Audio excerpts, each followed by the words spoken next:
Monster Hunter World is a glorious, long overdue overhaul of one of my favorite video game series of all time. It preserves almost everything that makes its unique blend of skill-based combat and obsessive loot collection so satisfying and addictive, while streamlining many of its most inscrutable systems. It's exactly what I wanted it to be. All of these changes represent the serious attempt by Capcom to make the series appeal to players in the West. While it's made token efforts in this regard before, Monster Hunter World is a total revamp designed to attract new players outside its traditional base of Japan, which has proven tough in the past. But far from dumbing Monster Hunter down for a mainstream global audience, Capcom has shown remarkable confidence and self-awareness in designing World. Almost all of the changes are for the better, and almost none of them compromise the magic. In the likely event that you're unfamiliar with that magic, though, we better start at the beginning. Monster Hunter is an action RPG series about, as you might expect, hunting monsters. It's wildly popular in Japan, having sold more than 40 million copies since its 2004 debut. You can play by yourself or with up to 3 friends.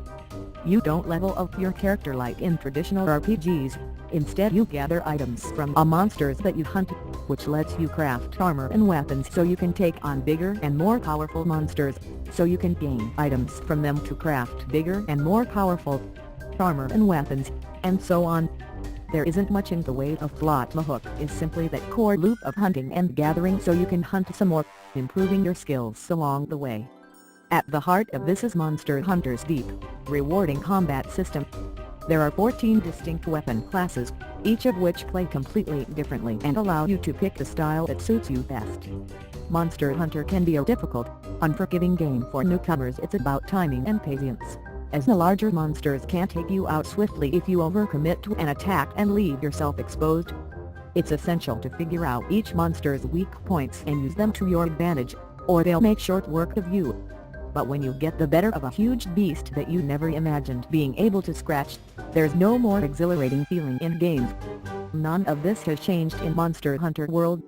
What's different is that Capcom has put this core into a much more approachable context.